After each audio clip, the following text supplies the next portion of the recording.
Deus amado, Pai eterno, Santo Deus, neste momento, Senhor, nós entramos, ó Deus, em Tua presença, mediante o nome de Jesus, mediante a bendita obra de Jesus Cristo, a obra redentora, a obra que Ele realizou na cruz do Calvário em favor do Seu povo eleito. E nós podemos hoje, Deus, entrar em Tua presença por causa disso, por causa da obra de Jesus Cristo, da propiciação que Ele realizou em favor do Seu povo. Neste momento, nós te agradecemos, ó Deus, por mais um dia de vida, nós te agradecemos, ó Pai, por mais um domingo, por mais um dia que o Senhor coloca diante de nós. Nós pedimos, ó Deus, a Tua bênção a este dia, nos guarde e livre de todo mal no dia de hoje, Senhor. Ajuda-nos, ó Deus, a viver segundo a Tua palavra, a viver o dia de hoje para a glória de Jesus Cristo. Neste momento, nós pedimos também a Tua bênção a este culto, a essa live, Deus, essa transmissão que nós faremos aqui. Em nome de Jesus, que o Espírito Santo do Senhor, que é o nosso guia, que é o nosso ensinador, que é o nosso auxiliador, que neste momento Ele fale conosco, que neste momento Ele abra os nossos olhos espirituais, os nossos ouvidos espirituais, que Ele ilumine o nosso entendimento para compreender a Tua palavra, que Ele abra, Deus, os nossos corações para receber, Senhor, a Tua palavra, que ela seja espírito e vida, que ela seja vivificante a nós nesta manhã, Deus, e nós pedimos, fala conosco, nos dê a Tua mensagem para o dia de hoje, que nós sejamos edificados, consolados e exortados por Ti, Deus. É o que nós pedimos e desde já agradecemos. Em nome de Jesus, amém. Então vamos lá.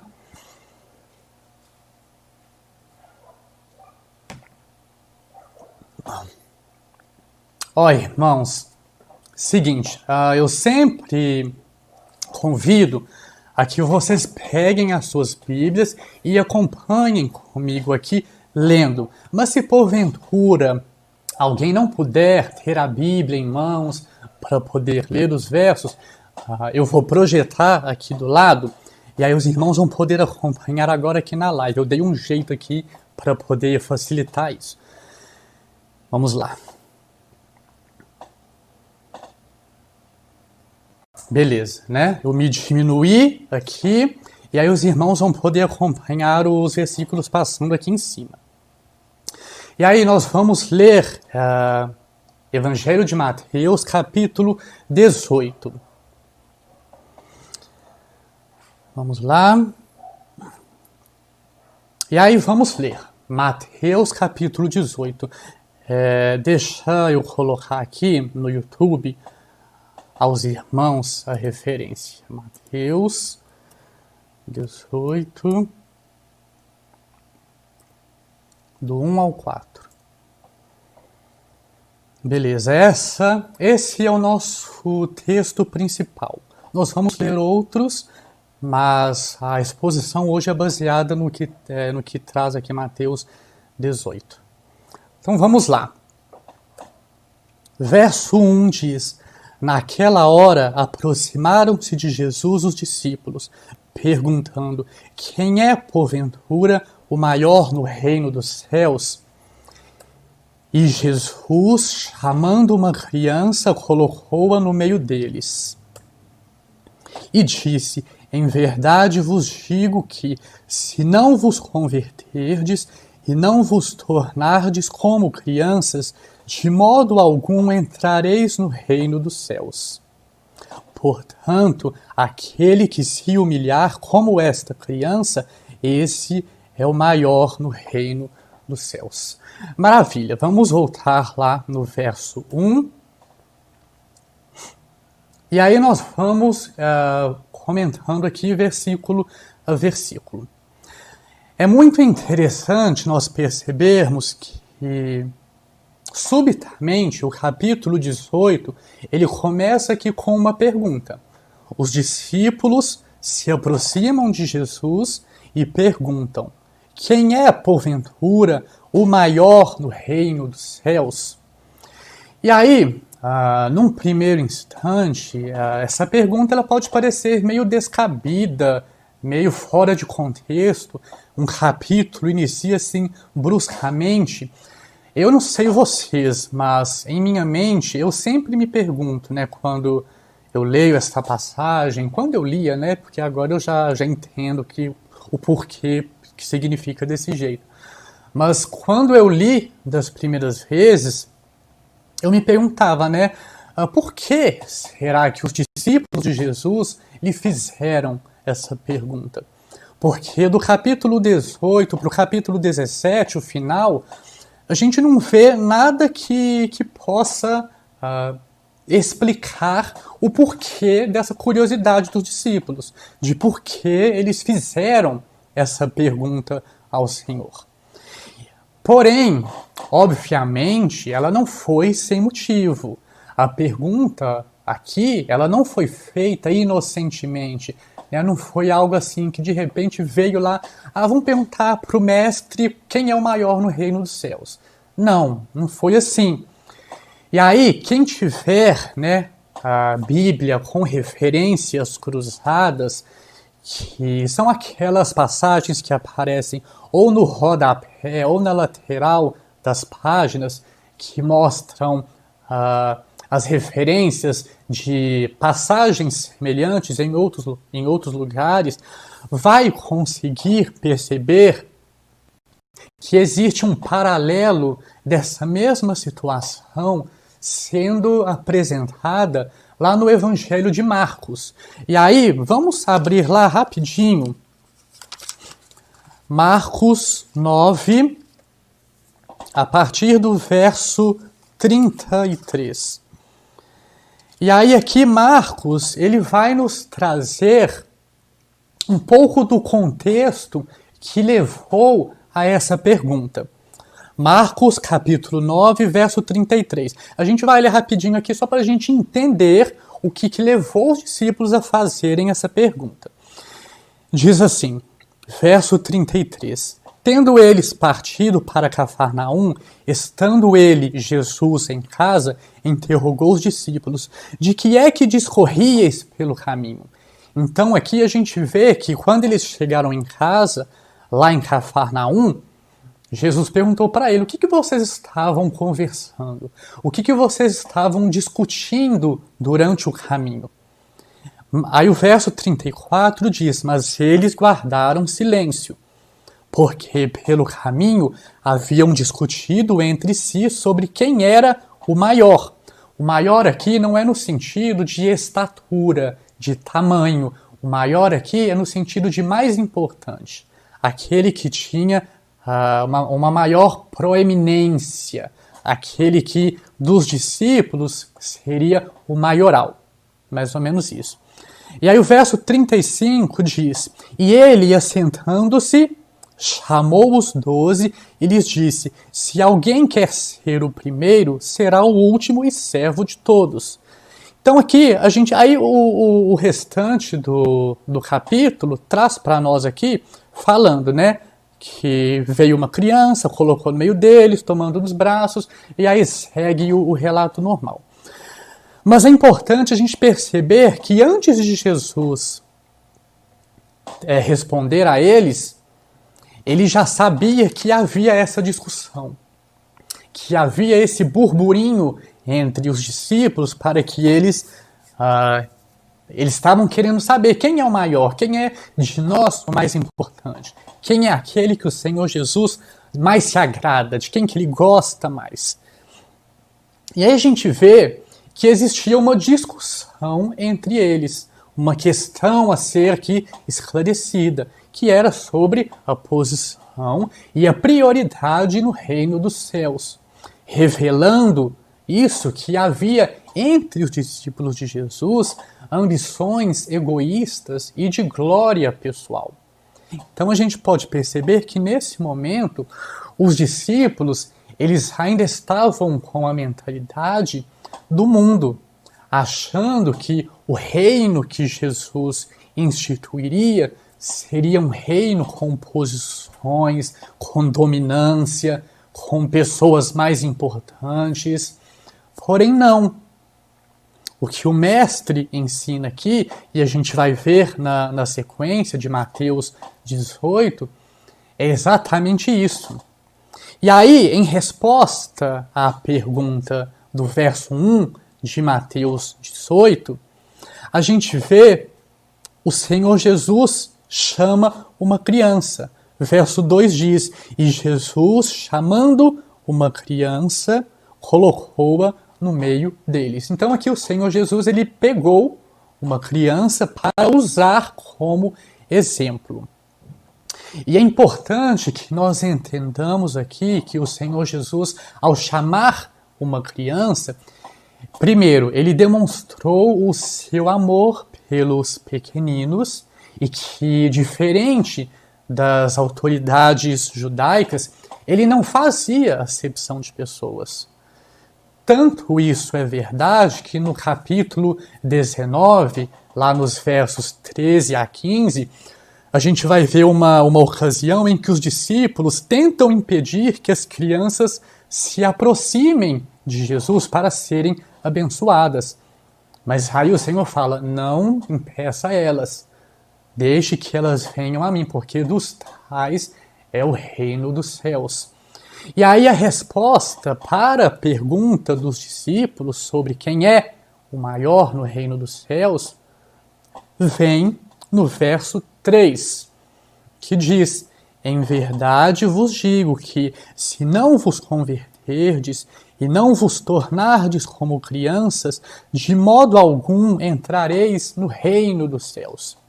É interessante a gente observar que antes de ele dizer quem é o maior ou o menor, ele diz aqui características, ele fala sobre as qualificações para entrar no reino dos céus.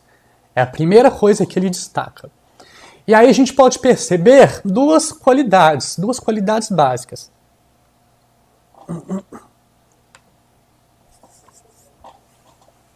A primeira coisa que o Senhor Jesus destaca aqui no verso 3 é a necessidade de conversão. Ele diz, em verdade vos digo que se não vos converterdes. Então, isso indica o quê? O que é converter? É dar uma meia volta. É uma mudança radical de orientação e de direção. E com isso, nós entendemos que mesmo aqueles que estavam com Cristo, seguindo, demonstravam que careciam de genuína conversão. Isso ainda não havia se manifestado na vida dos apóstolos, dos 12. A eles era necessária ainda a verdadeira conversão. É como se o Senhor Jesus, ele dissesse aqui, trocando em miúdos, é como se ele dissesse o seguinte, olha, vocês estão aqui discutindo e inquietos para saberem quem é o maior no reino dos céus, como se já tivessem a convicção de que fazem parte dele, né?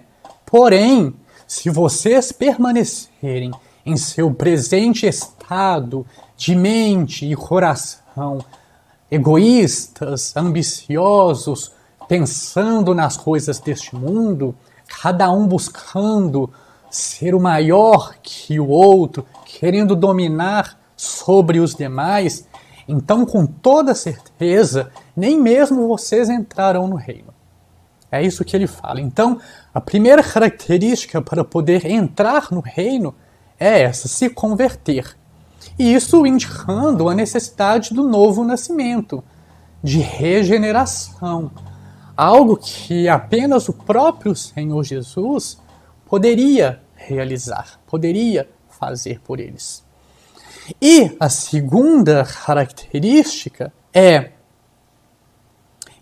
vos tornardes como crianças. A necessidade de tornar-se como crianças. E aí, né, eu fico imaginando, né, porque eu leio o texto e eu gosto de imaginar a situação, de criar as cenas na minha mente, de tentar, né, recriar o que aconteceu. E aí eu fico imaginando, né, nesse momento que Jesus falou com eles que eles deveriam se tornar como crianças, eu fico pensando o que será que passou pela cabeça dos discípulos. E aí eu fico imaginando que talvez eles tenham pensado assim, né? Mas como que nós, sendo já adultos, vamos nos tornar como crianças? E aí eu me lembro de uma outra ocasião também, em que o Senhor Jesus fez uma mesma afirmação que desconcertou uma outra pessoa, que deixou ela em dúvida sobre como isso aconteceria, foi com Nicodemos. Lá em João 3,3, o Senhor Jesus falou com ele, olha, importa nascer de novo. Se o homem não nascer novamente, ele não pode ver o reino de Deus. E aí Nicodemos, ele ficou confuso. Ele ficou pensando, ele falou, mas mestre, como pode um homem já ser velho, já ser grande adulto, voltar à barriga da sua mãe e nascer novamente? Ele estava completamente desnorteado. Eu fico imaginando que com os discípulos aqui, deve ter acontecido a mesma coisa. Eles devem ter pensado, mas como nós, sendo já adultos, seremos novamente como crianças? E aí, o que Jesus diz aqui, né, quando ele fala que é necessário se tornar como criança para entrar no reino dos céus, o primeiro entendimento que nós temos que ter aqui é que Jesus não estava afirmando que todas as crianças são salvas. Não é isso que Jesus está falando aqui. Ele simplesmente usa uma criança para demonstrar a pessoa que é humilde, que é simples, que não possui ambições egoístas, que é dependente, que é confiante. Qualidades como essas são essenciais a todo membro do seu reino. É isso que ele faz, ele simplesmente toma uma criança e a usa como exemplo de alguém para entrar no reino dos céus. É absolutamente isso. E é interessante nós observarmos que essas características de inocência, humildade, simplicidade, elas foram citadas anteriormente nas bem-aventuranças, lá no capítulo 5, nos versos 3 a 6 do Evangelho de Mateus mesmo. Um outro episódio, quando Jesus elogia a fé do centurião, ele também ressalta essa característica, e da mulher cananeia também. O próprio Senhor Jesus, na verdade, ele manifestava essas características em sua própria vida. Ele era o exemplo maior, ele podia ter falado, olhem para mim, vejam o meu exemplo. Eu sou o modelo, eu sou o padrão, o ideal para alguém entrar no reino dos céus. Mas não, naquele momento ele preferiu trazer uma criança para poder utilizá-la como um exemplo, para poder ilustrar aos discípulos uma realidade. O Senhor Jesus, ele mesmo falou de si mesmo, lá em Mateus 11, 29, aprendei de mim, que sou manso e humilde de coração. Então, nós devemos olhar para Jesus, para a vida dele neste mundo, para o proceder dele e aprender com isso. Aprender com o caráter dele, com as obras dele. com as características que ele manifestou. Nós devemos imitá-lo. Essa é a realidade para poder entrar no reino dos céus. E aí, até aqui, a gente vê que Jesus não respondeu a pergunta dos discípulos. O que ele falou aqui é de um estereótipo, de um ideal para poder entrar no reino. Mas ele não falou sobre os que estão no reino, quem é o maior, quem é o menor. Até aqui ele não respondeu. E aí, a resposta para a pergunta vai vir no verso 4.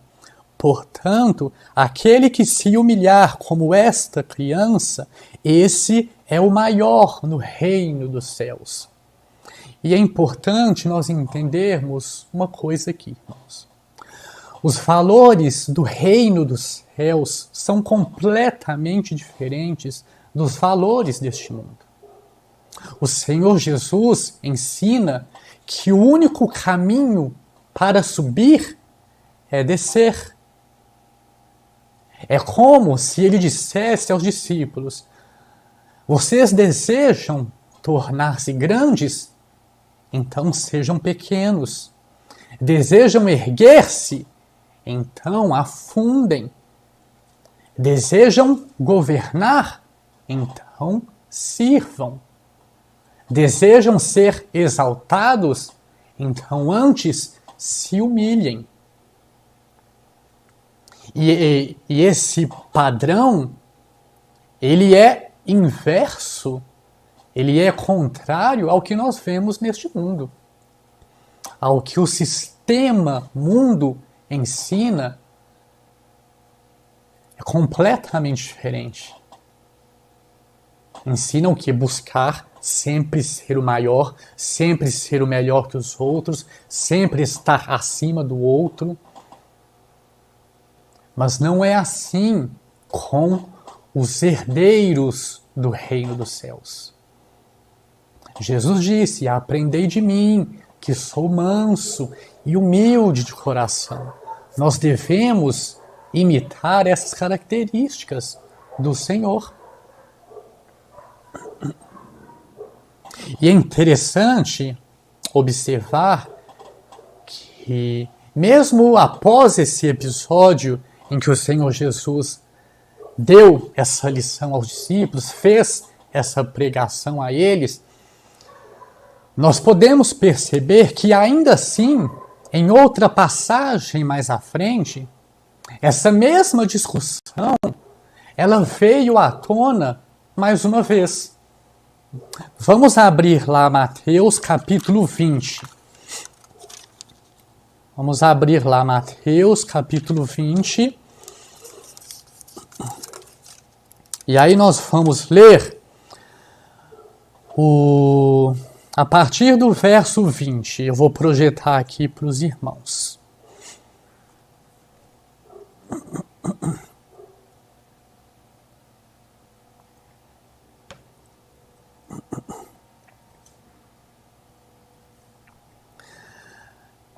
Mateus 20, a partir do verso 20. Deixa eu colocar lá no YouTube também, no chat, a referência. Mateus 20 ao 28.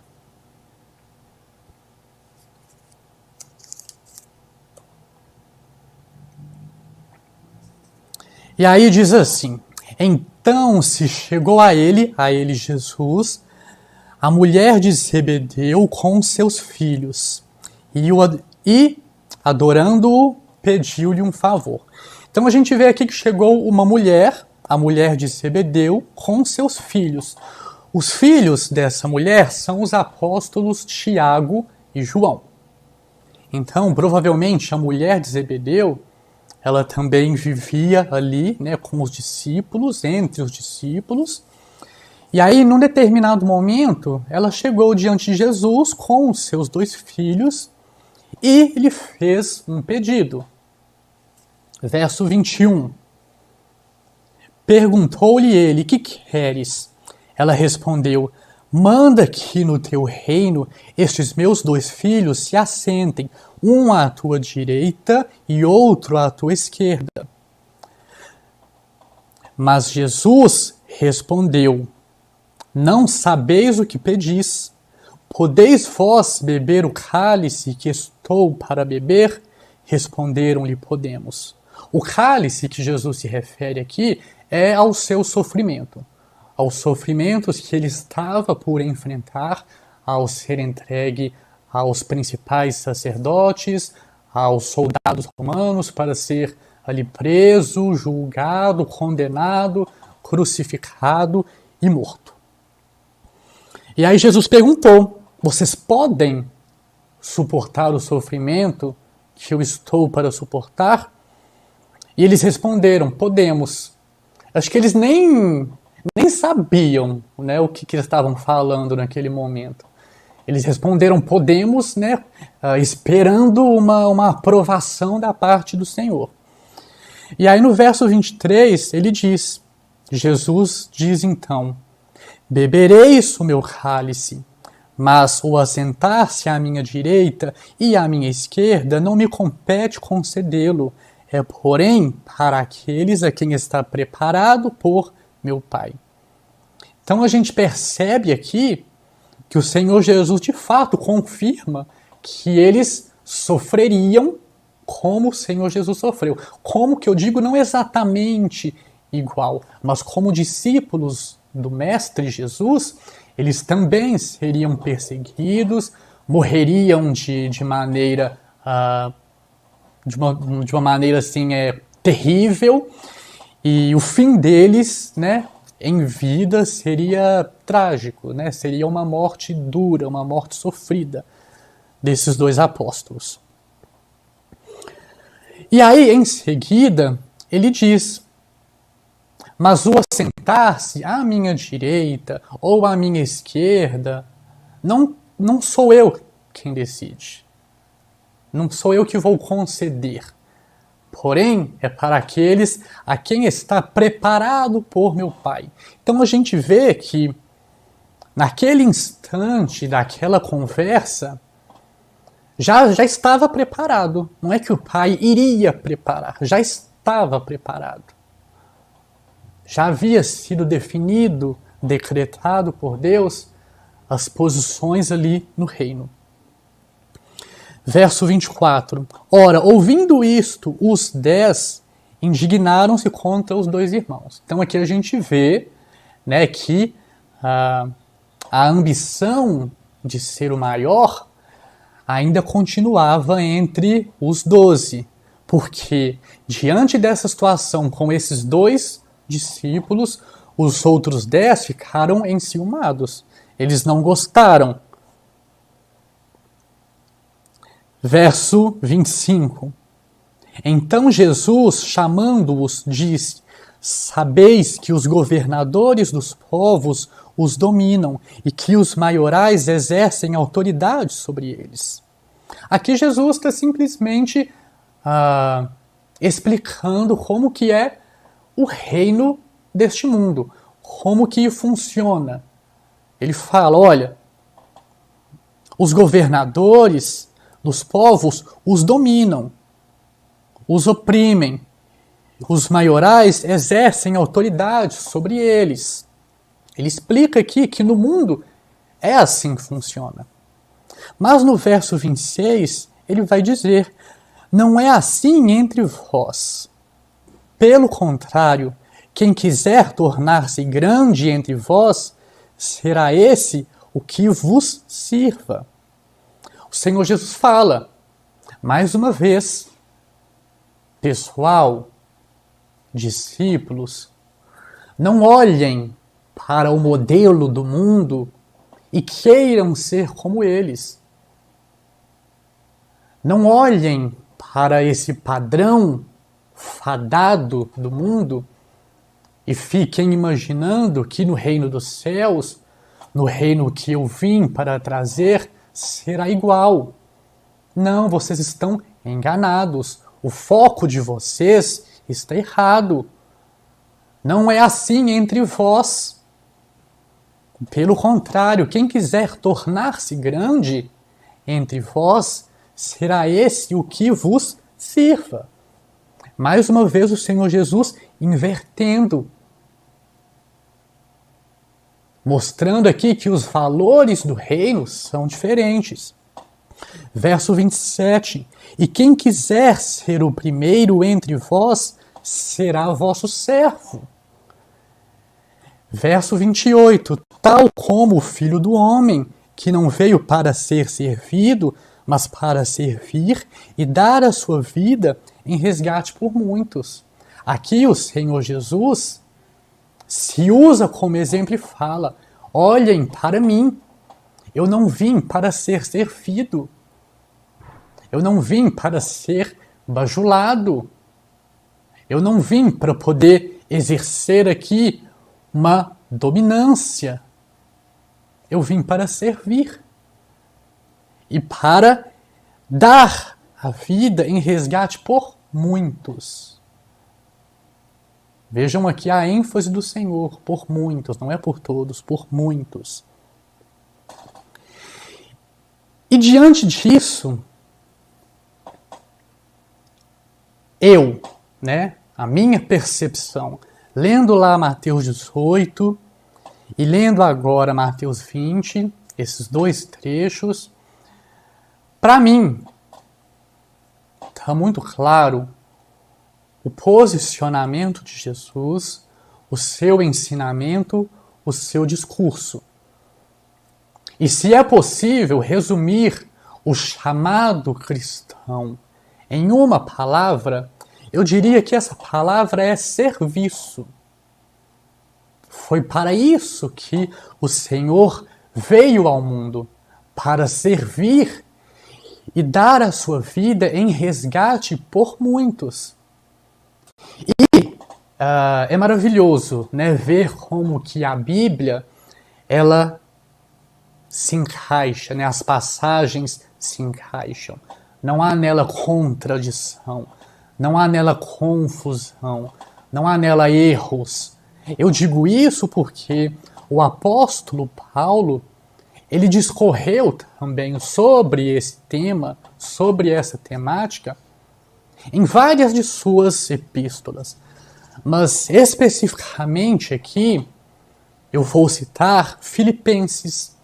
E aí eu convido os irmãos a abrirem comigo. Vamos lá, Epístola de Paulo aos Filipenses.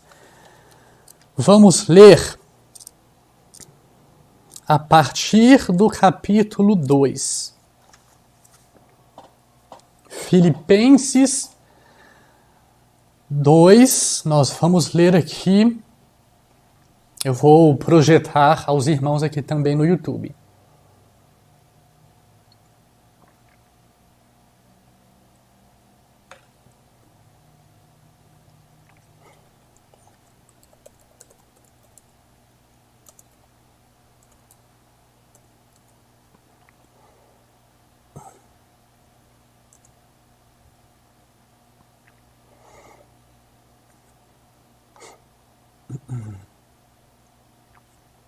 Vamos lá, Filipenses 2, a partir do verso 1.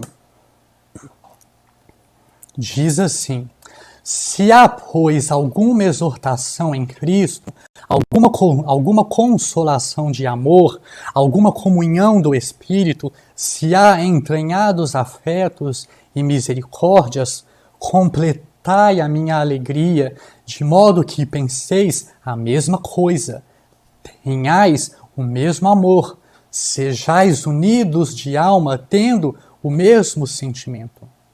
Nada façais por partidarismo ou vanglória, mas por humildade, considerando cada um os outros superiores a si mesmo. Não tenha cada um em vista o que é propriamente seu, senão também cada qual o que é dos outros. Vamos fazer uma parada aqui. Na minha Bíblia, diz assim, o título antes do texto: exortação ao amor fraternal e à humildade. E aí no verso 1, Paulo começa: se há, pois, alguma exortação em Cristo, alguma consolação de amor, alguma comunhão do Espírito, se há entranhados afetos e misericórdias, ele traz aqui vários posicionamentos que ele estimula entre os filipenses. Características importantes à igreja de Filipos. E aí no verso 2 ele diz: completai a minha alegria, de modo que penseis a mesma coisa, tenhais o mesmo amor, sejais unidos de alma, tendo o mesmo sentimento. E aí o apóstolo Paulo, ele prossegue aqui no seu ensinamento, e nós percebemos que entre a igreja de Filipos existia essa dificuldade também. Da unidade, da humildade, do amor fraternal entre os irmãos ali. Por isso que ele diz, tenhais, ele diz aqui, completai a minha alegria, de modo que penseis a mesma coisa. Então, estava tendo divergência de pensamentos. Tenhais o mesmo amor. Estava tendo também uma divergência no amor entre os irmãos de Filipos. Sejais unidos de alma, tendo o mesmo sentimento. E aí no verso 3, ele diz, nada façais por partidarismo ou vanglória. O que é um partidarismo? É uma separação de grupos. Algo que não deveria existir entre a igreja de Jesus, entre os discípulos de Jesus, que é divisões, estava começando a surgir ali na igreja de Filipos. E Paulo fala, não, sem partidarismo. Não façam nada por partidarismos ou vanglória. Provavelmente aqui, os filipenses, eles estavam servindo, eles estavam fazendo algo lá no âmbito da igreja com o propósito de receberem glória, de receberem honra, com um sentimento completamente errado. Paulo diz, por humildade. Paulo diz, sejam humildes, se humilhem, considerando cada um os outros superiores a si mesmo. Olha que interessante, a mesma coisa que Jesus falou. Ele disse, aquele que quer ser o maior, seja o menor. Aquele que quer ser o maior, que seja o servo dos demais, que sirva os demais. Paulo traz o mesmo ensinamento, considerando cada um os outros superiores a si mesmo. Verso 4, não tenhais cada um em vista o que é propriamente seu, senão também cada qual o que é dos outros. Não olhe para o seu próprio umbigo. Não busque o seu próprio conforto. Não seja egoísta. Não olhe apenas para si mesmo. Olhe para o bem comum. Olhe para a comunidade. Esse sentimento de comunidade sempre foi algo muito presente, muito fomentado, muito estimulado na igreja cristã. Eles se tornavam, de fato, uma família. Os que se convertiam, eles se tornavam, de fato, família e passavam a compartilhar tudo. Porém, a dureza do coração humano, em algum momento, se manifesta, né? O pecado arraigado na carnalidade do homem, Em algum momento vai aparecer, como estava aparecendo aqui na igreja de Filipenses. Por isso que Paulo traz essa orientação. E aí, a partir do verso 5, nós vamos ver o apóstolo utilizando o exemplo de Cristo. Olha que maravilha, olha o que ele diz aqui no verso 5. Tende em vós o mesmo sentimento que houve também em Cristo Jesus. Então, Paulo pega a figura de Cristo e traz aqui para o centro do seu ensinamento. Ele fala, vamos, Filipenses, meus queridos, vamos nos lembrar do Mestre Jesus? Tende em vós o mesmo sentimento que houve também em Cristo Jesus. Por quê? Verso 6. Pois ele, subsistindo em forma de Deus, não julgou como usurpação o ser igual a Deus. Paulo fala aqui sobre a natureza de Cristo, que nós chamamos de cristologia. Ele fala aqui que o Senhor Jesus, ele sempre foi Deus. Ele sempre existiu em unidade, em comunhão com o Pai. Ele sempre foi uma pessoa coeterna com o Pai. Mas ele não usou disso como usurpação ser igual a Deus. Antes, a si mesmo, verso 7, antes, a si mesmo se esvaziou, assumindo a forma de servo, tornando-se em semelhança de homens. É muito importante que nós entendamos aqui o sentido de se esvaziar. No grego, aqui esvaziou é kenosis. E de maneira alguma implica que o Senhor Jesus, ao encarnar, deixou de ser Deus, que ele perdeu a sua natureza divina. Não. Não é isso o que Paulo ensina aqui. Porque a natureza dele é essa. Ele não mudou a sua natureza. Ao encarnar, ele era 100% Deus, 100% homem. Ao nascer, ele já nasceu sendo Deus. Ao ser gerado no ventre de Maria, ali aquele feto era Deus no ventre de Maria.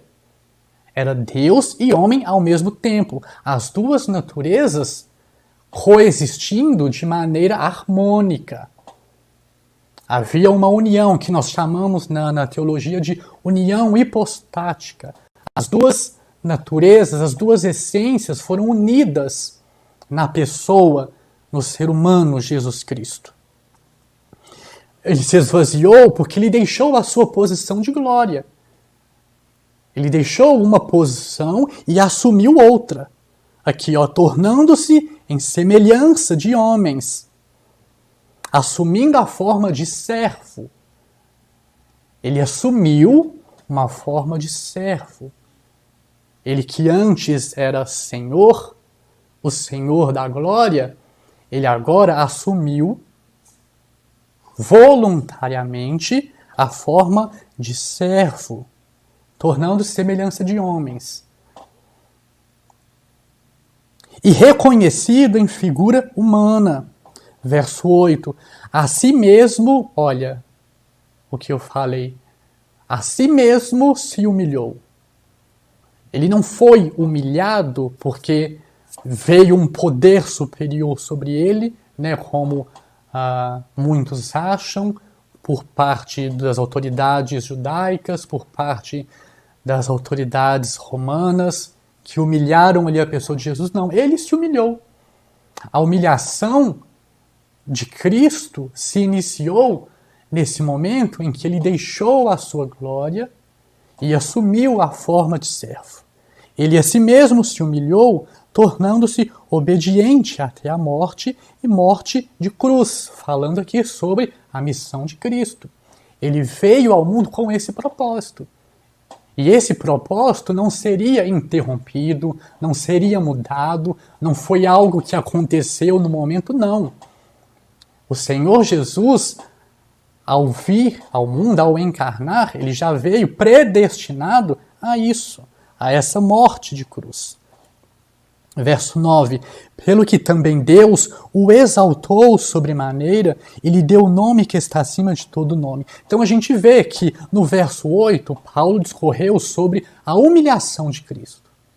Falando, olha, ele se humilhou, ele assumiu a forma humana, ele se fez servo, ele foi obediente até a morte e morte de cruz. Agora, a partir do verso 9, a gente vai ver Paulo falando sobre a exaltação de Cristo. Pelo que Deus também o exaltou sobremaneira e lhe deu o nome que está acima de todo nome. Verso 10, para que ao nome de Jesus se dobre todo o joelho dos céus, na terra e debaixo da terra, e toda a língua confesse que Jesus Cristo é o Senhor, para a glória de Deus Pai. Olha que maravilha de exemplo. Paulo fala no início, lá no verso 5, tende o mesmo sentimento de Cristo. Porque se for assim, se vocês forem humildes, se humilharem neste mundo, forem servos, vai acontecer com vocês o que aconteceu com o Senhor Jesus, que também se humilhou, que também foi servo, mas que foi exaltado por Deus o Pai. Ele ensina aqui, nesse trecho, como a igreja deve viver em unidade, humildade, altruísmo, tendo em Cristo o seu maior exemplo. Nós devemos olhar, igreja do Senhor, para Jesus e ver nele o ideal a ser seguido. O grande problema que eu vejo hoje em dia das igrejas cristãs é que, ao invés de olharem para o Mestre Jesus, para o Supremo Pastor e Bispo das almas, olham para os homens e querem seguir o exemplo de homens que não seguem as pisaduras de Jesus. Porque nós podemos até olhar para certas pessoas e querer ser como elas, desde que elas sigam o exemplo de Jesus. Desde que elas busquem imitar o Mestre Jesus. Aí nós podemos olhar para essas pessoas que buscam ser como Cristo e ver nelas um exemplo a ser seguido. Mas caso contrário, não. Infelizmente, isso acontece muito no meio da cristandade. Olhar para os homens, achar que os homens são infalíveis, são impecáveis. Não. Nós devemos olhar para o Senhor Jesus, que nos ensinou que o caminho para a grandeza no reino dos céus é em direção à humildade e serviço. Qualidades que são essenciais a todo discípulo de Cristo. E aí, à medida que se aproxima a volta de Jesus, a sua segunda vinda, o que nós, como igreja do Senhor, devemos fazer? Nós devemos nos concentrar no serviço uns aos outros em amor. A igreja de Jesus precisa ser unida, precisa haver unidade, precisa haver amor, verdadeiro amor, genuíno amor, o amor de Deus que é derramado em nossos corações pelo Espírito Santo. E esse amor leva ao altruísmo, leva à abnegação, leva à servidão, leva a reconhecer o próximo superior, a buscar o bem do próximo, não somente o meu próprio. É importante que haja entre nós, discípulos de Jesus, esse procedimento, porque foi assim que ele viveu e que ele ensinou. Está muito claro na Bíblia, nós lemos aqui várias passagens e existem muitas outras que poderiam ser lidas para poder confirmar esse ensinamento.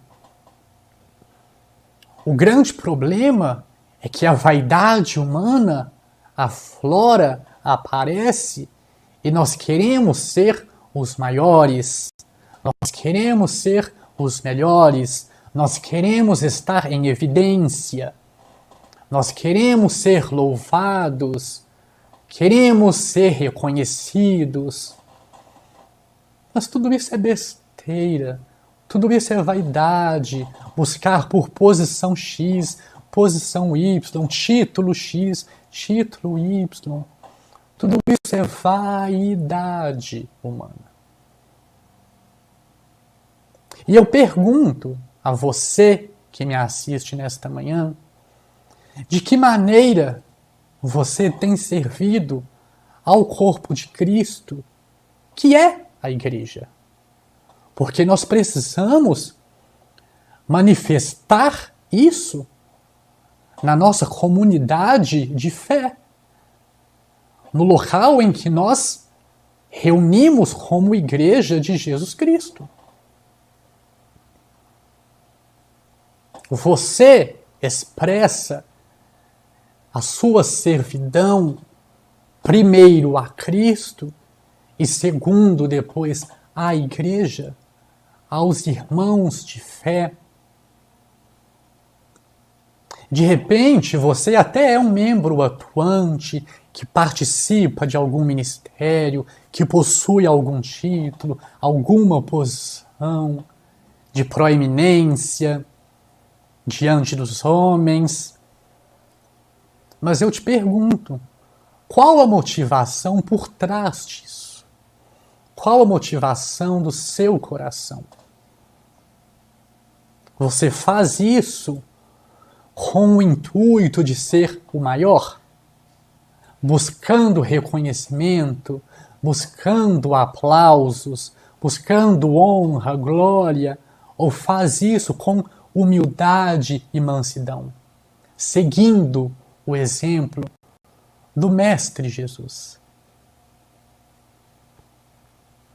Para finalizar, eu quero ler aqui uma última passagem lá em Provérbios. Ela é muito pertinente neste momento sobre esse assunto. Provérbios 15, o verso 33 diz assim: o temor do Senhor é a instrução da sabedoria, e a humildade precede a honra. Olha aqui, ó, o caminho. A humildade precede, vem antes da honra. Você quer ser honrado com Cristo? Se humilhe também com Cristo. Seja humilde como ele foi. Sirva como ele serviu. Se dê a Cristo e aos seus irmãos como Cristo também se deu.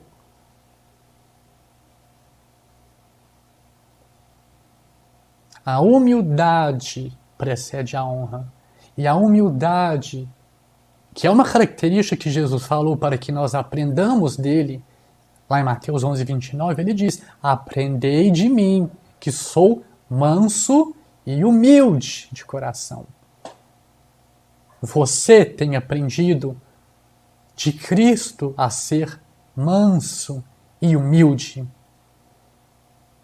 A maneira como nós vivemos no mundo é a resposta. De que maneira você tem vivido a sua vida aqui neste mundo, mas especialmente na sua comunidade de fé, na sua igreja, que nós busquemos dia após dia e entendamos que o caminho para ser o maior é sendo o menor, é servindo, é abrindo mão, como o Senhor Jesus fez. A humildade precede a honra. Vamos orar? Deus amado, nós te damos graças, Senhor, por esta exposição da Tua Palavra, Deus. Nós reconhecemos a nossa necessidade de aprender de Ti. Nós precisamos ser mais humildes, mais mansos, amar como o Senhor ama, Deus. E isso só é possível mediante a atuação do Espírito Santo do Senhor em nossas vidas, nos transformando, nos santificando. Em nome de Jesus, ó Pai, que tudo que foi dito aqui hoje, todos esses ensinamentos fiquem gravados em nossas mentes, em nossos corações. Que o Espírito Santo do Senhor aplique estes ensinamentos às nossas almas e nos ensine a como seguir a Cristo. Nos ajude nesta caminhada que não é fácil. Mortifica, Deus, dia após dia, as ambições humanas, a vaidade humana, a carnalidade humana. Mortifica isso em nós, pelo poder do Teu Espírito Santo, e molda-nos como vasos à semelhança de Jesus Cristo. Imprima em nós o caráter de Cristo. Nos dê a mente de Cristo, de maneira que haja em nós os mesmos pensamentos que houveram em Cristo. Nos dê o coração de Cristo, de maneira que haja em nós os mesmos sentimentos que houveram em Cristo. Ajuda-nos, Deus, a andar nas pisaduras do Mestre Jesus, a seguir o seu exemplo, a buscar, a almejar ser como Ele é. Nós pedimos, ó Deus, a Tua bênção ao restante do nosso dia. Nos dê, ó Pai, um domingo abençoado em Tua presença, que nós possamos viver no dia de hoje e em todos os outros de nossas vidas, seguindo o exemplo de Jesus, sendo humilde como Ele era humilde, sendo servos como Ele foi servo. Nos dê a Tua bênção, fica conosco, em nome de Jesus. Amém.